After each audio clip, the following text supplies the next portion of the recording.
Hi, I'm Woody, and this is Reading Through the Bible, reading through the New Testament right now. I'm going to record the book of Mark, chapter 9.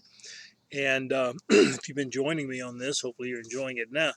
It's a little bit cooler today. In the last few days that I've been recording, it's been at the end of September, beginning of October.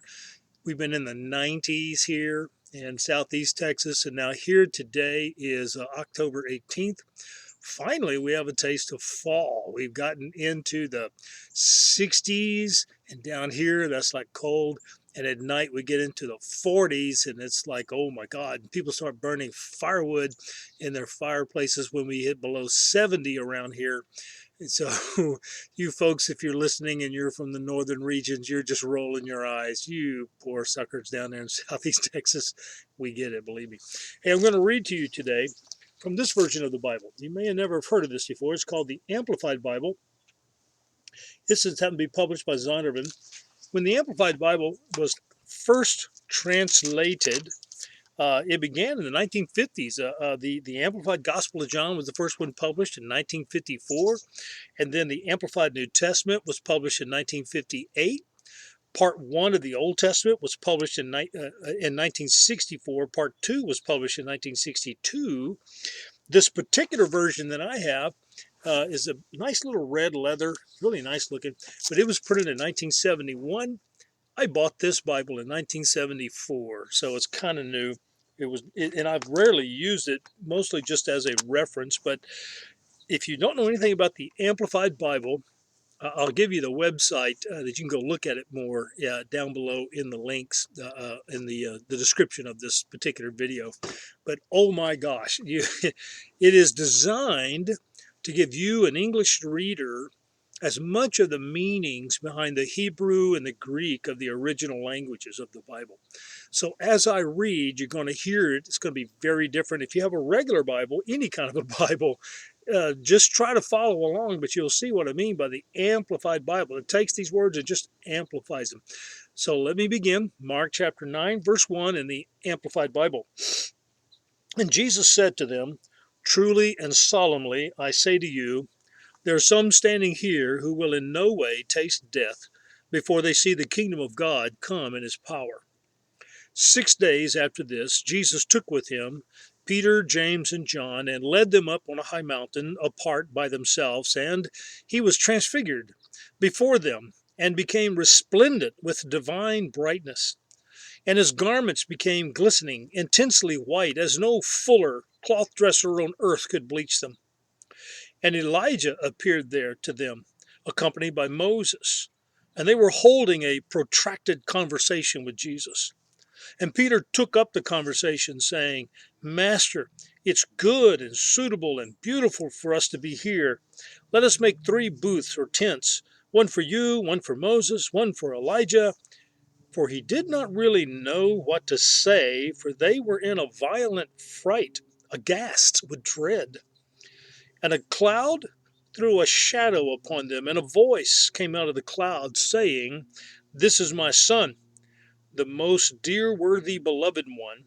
Be constantly listening to and obeying him."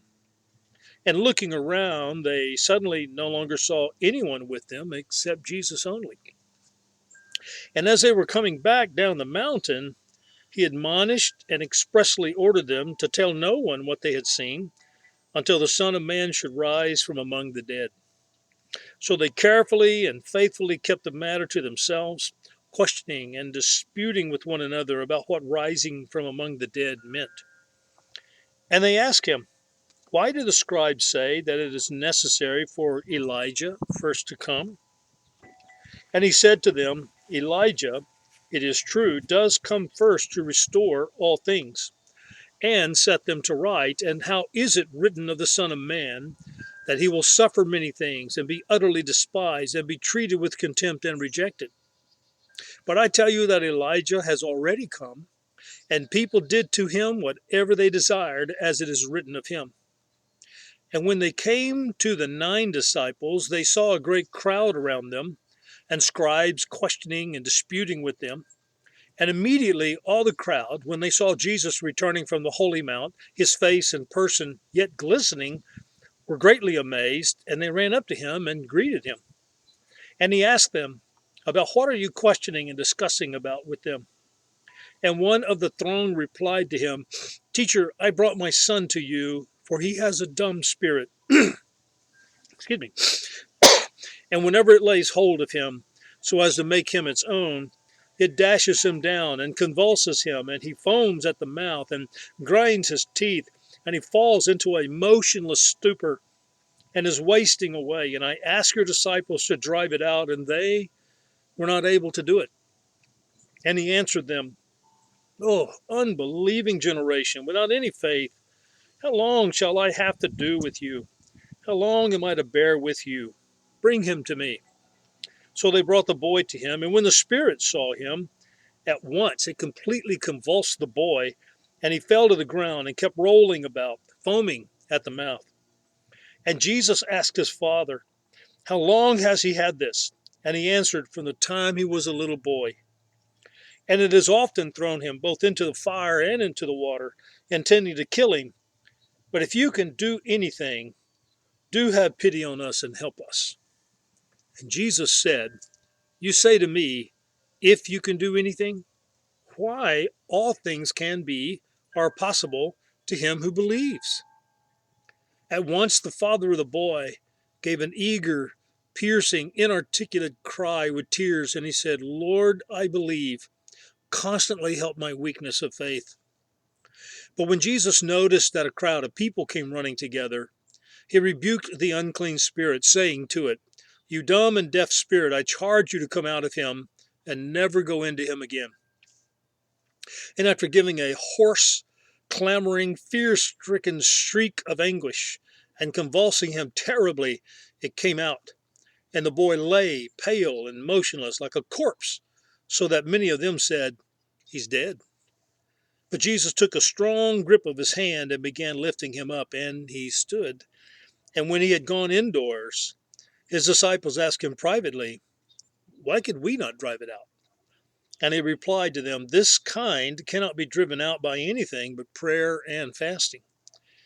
They went on from there and passed along through Galilee, and he did not wish to have anyone know it, for he was engaged for the time in teaching his disciples.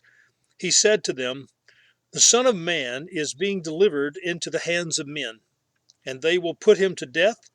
When he is killed, after 3 days, he will rise from the death. But they did not comprehend what he was saying, and they were afraid to ask him what this statement meant.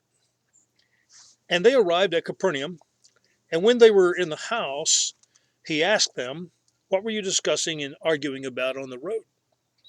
But they kept still, for on the road they had discussed and disputed with one another as to who was the greatest. And he sat down and called the 12 apostles, and he said to them, If anyone desires to be first, he must be last of all and servant of all.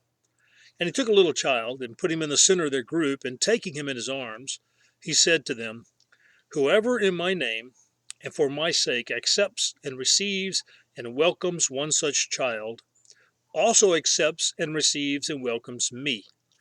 And whoever so receives me, receives not only me, but him who sent me. John said to him, Teacher, we saw a man driving out demons in your name who does not follow along with us, and we forbade him to do it, because he's not one of our band of your disciples. But Jesus said, Do not restrain or hinder or forbid him, for no one who does a mighty work in my name will soon afterward be able to speak evil of me.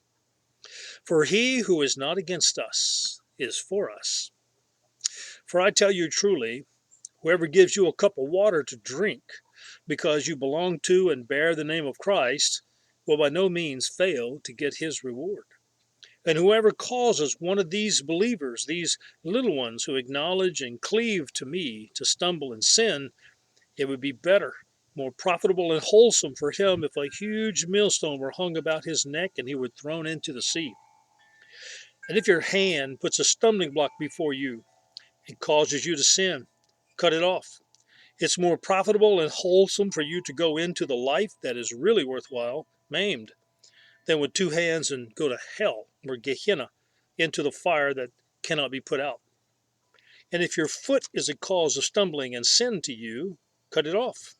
It is more profitable and wholesome for you to enter into the life that is really worthwhile, crippled, than having 2 feet to be cast into hell, or Gehenna. And if your eye causes you to stumble in sin, pluck it out.